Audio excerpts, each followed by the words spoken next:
निगरां वजीर दाखिला सर सरफराज बुगटी साहब अपने ओहदे से उन्होंने इस्तीफा दे दिया है। कल खबरें गर्म हैं कि वो इलेक्शन लड़ने जा रहे हैं, इसलिए उन्होंने इस्तीफा दिया है। तो क्या सर वो पीएमएलएन के टिकट पर इलेक्शन लड़ेंगे? देखिए, उनके इलेक्शन लड़ने में तो शायद कुछ मराइल अभी आएंगे, क्योंकि ये मामला इतना सादा शायद ना हो। उनकी ख्वाहिश ज़रूर होगी पीएमएलएन के करीब आने की, और है। वो हमारे सेनेटर हैं और रहे हैं और हमारे दोस्तों में से हैं। तो इस ख्वाहिश की हद तक तो मैं ज़रूर जानता हूँ। अब उनका हतमी फ़ैसला क्या है, वो पीएमएलएन में आते हैं या पीएमएलएन उन्हें अपने साथ शरीक सफ़र करती है, इसके बारे में मैं अभी नहीं जानता। लेकिन मामलात और भी हो सकते हैं उनके लिए। 2-2.5 महीने निगरान हुकूमत का हिस्सा रहने के बाद उन्हें ये इजाज़त मिल जाएगी कि वो इलेक्शन में हिस्सा लें, क्योंकि निगरान हुकूमतों का जो अव्वली शर्त पे वो लोग आते हैं वो यही होते हैं कि इलेक्शन में हिस्सा नहीं लेंगे।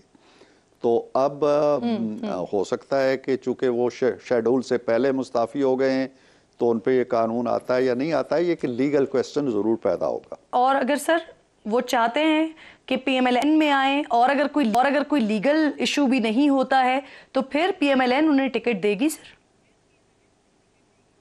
टिकट देना तो मैं अभी, चूँकि मैं उस फोरम का हिस्सा नहीं हूँ, उस बॉडी का जो टिकट दे रही है, लेकिन मैं ये ज़रूर कहता हूँ कि उनको वेलकम कहने में हमें कोई वो हर्ज नहीं है। हमें कोई वो उनका अच्छा रोल रहा है, सेनेट के अंदर भी अच्छा रहा है, वज़ीर दाखिला के तौर पे भी उन्होंने ठीक काम किया है। और उन जैसे लोगों का हमारे साथ आना, उस पर हमें कोई एतराज़ नहीं होगा। टिकट देना ना देना, ये पता नहीं वो जो बॉडी है वो क्या फैसला करती है। इरफान साहब, सबसे पहले तो ये फरमाइए sir, Pakistan peoples party, Pakistan Tehreek Insaf, इन तमाम जमातों को सर डीसीस के जरिए इंतखाबात करवाने पर एतराज़ है। पाकिस्तान मुस्लिम लीग नून मुतमईन है इस पर? देखें, बात यह है कि इंतखाबात की एक तारीख का तयन हो चुका है। सदर ममलकत ने उस पर रजामंदी ज़ाहिर की, इलेक्शन कमीशन ने की, सुप्रीम कोर्ट ने उस पर मोहर लगाई और सारी जमातों ने इस पर इत्मीनान का इजहार किया। कल गुज़श्ता रोज़ आखिरी तारीख थी जब शेड्यूल का ऐलान होना था। उससे पहले पीटीआई को ख्याल नहीं आया कि ये इलेक्शन कौन करा रहा है। अदलिया से कहा गया तो अदलिया ने कहा जी कि हम अपने बंदे स्पेयर नहीं कर सकते। लामहला फ़ौज जो है वो रिलेक्टेंट है, और फ़ौज के बारे में बहुत से तहफ़्फ़ुज़ात कुछ जमातें भी ज़ाहिर करती हैं, ख़ास तौर पे पीटीआई। और फिर आखिरी ऑप्शन क्या है कि जो ज़िली इंतज़ामिया जो हमेशा ही इंतखाबात कराती है वही कराएगी, और इंतखाब का एक निज़ाम होता है, उस निज़ाम के अंदर रहना पड़ता है। कोई अपनी मनमानी नहीं कर सकता उस वक्त वहाँ पे पोलिंग वाले दिन। तो इसलिए मेरा ख्याल है कि अब अगर हीले बहाने कोई करता है, और तो आसमान से ज़ाहिर है फरिश्ते तो आ नहीं सकते। हमें देखें, दुनिया भर के अंदर पाकिस्तान वाहिद मुल्क है कि जहाँ पे एक इंटरम गवर्नमेंट बनती है और वो इलेक्शन कराती है, निगरान हुकूमत होती है। वरना तो जो मौजूद हुकूमतें होती हैं वही इलेक्शन कराती हैं। हमारे पड़ोस में भारत है, वहाँ पे जी हाँ होते हैं।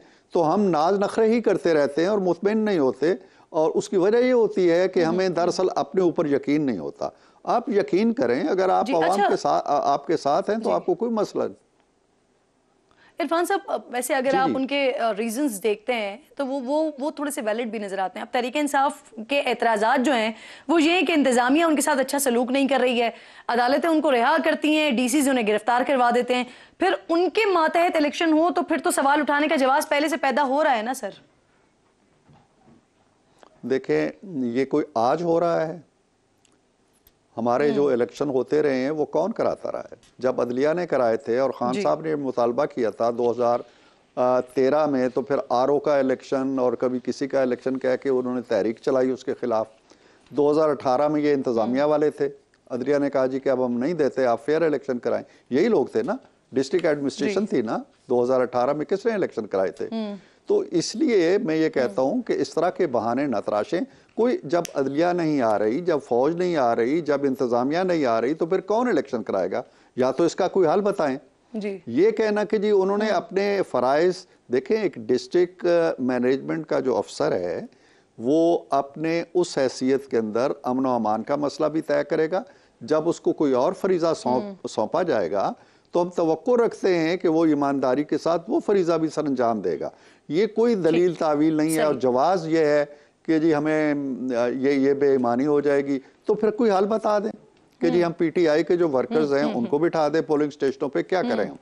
अच्छा इरफान साहब, ये मरियम साहिबा के हवाले से फाइनल हो गया है या ये भी अभी पेंडिंग में है? क्योंकि जब पंजाब में इलेक्शंस हुए थे तो उस वक्त तो वो सर उन्होंने 4 हलकों से कागजात नामजदगी जमा करवाए थे, तो इस बार भी उन्हीं हलकों से लड़ने का इरादा है या कौमी असम्बली की तरफ भी आएंगी? जी वो कौमी असम्बली की तरफ भी यकीनन आएंगी और इसका भी इम्कान है कि वो सूबाई असम्बली के भी 1 या 2 हलकों से लड़े। इस दफ़ा उन्होंने पूरी संजीदगी के साथ कि उनका पहला इलेक्शन होगा जो वो लड़ने जा रही हैं इंशाल्लाह।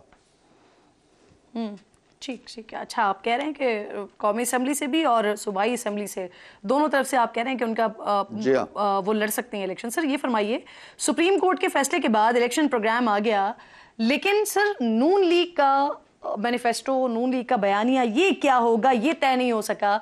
पहले आप लोगों ने कहा हम तरक्की के बयानिए के साथ मैदान में जाएंगे, फिर अचानक से मियां साहब ने एहतिसाब की बात शुरू कर दी।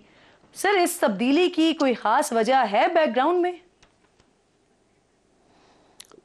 देखिए मुझे थोड़ी सी हैरत भी होती है और किसी कदर अफसोस भी होता है कि जब इतनी वजाहत के साथ चीज़ें कही जा रही हों और ख़ुद नवाज शरीफ साहब की ज़ुबान से कही जा रही हों। आप मीनार पाकिस्तान की तकरीर से लेके गुज़श्ता रोज़ जो उन्होंने ख़िताब किया उस तक आ जाइए तो उनका नैरेटिव बड़ा वाज़ेह है। 2 चीज़ें आपको नज़र आएंगी। एक चीज़ वो ये कहते हैं जिसको वो वोट को इज़्ज़त दो का नारा कहते रहे, अब भी वो कहते हैं कि इलेक्शन फेयर हों, जो हुकूमत बने उसको बालादस्ती हासिल हो और जो पार्लियामेंट की है वो सुपरमेसी हो, कॉन्स्टिट्यूशन की बालादस्ती हो, कानून की बालादस्ती हो और इलेक्टेड गवर्नमेंट्स को अपनी पॉलिसियाँ खुद वज़ा करने की और उन पे अमल दरामद कराने की पूरी छुट्टी खुली छूट होनी चाहिए। ये वो कहते हैं, यही है वोट को इज्जत हो, तो ये अपनी जगह है। दूसरा बयानिया जिसका नाम नवाज शरीफ है, वो अगर आप 90 से लेके 2017 तक आ जाएं 28 जुलाई तक, तो एक ही बयानिया है कि वो इंफ्रास्ट्रक्चर की तामीर करते हैं, तरक्की की तरफ जाते हैं, फॉरवर्ड लुकिंग है। वो फाइबर ऑप्टिक्स उस वक्त लेके आए जब किसी को तसव्वुर ही नहीं था। इरफान साहब जी, sorry to interrupt you sir, लेकिन वो जो वोट को इज्जत दो वाला नारा था, उसके बाद मियां साहब ने ये भी कहना शुरू किया कि एहतसाब की बात भी उन्होंने की और उन्होंने ये भी कहना शुरू किया कि जिन लोगों ने मुझे निकाला उनका एहतसाब होना चाहिए। सर जब मियां साहब लंदन में मौजूद थे उस वक्त उन्होंने कहा कि अब मिट्टी पाव नहीं होगा, अब एहतसाब होगा, लेकिन जब वो मीनारे पाकिस्तान पर आए तब उन्होंने आगे बढ़ने की बात की। फिर उसके बाद गुज़िश्ता 3 तकरीरों में वो दोबारा एहतसाब की बात कर रहे हैं। तो सर मैं उस हवाले से आपसे पूछ रही हूँ कि ये अचानक तब्दीली आई है, ये क्यों आई है?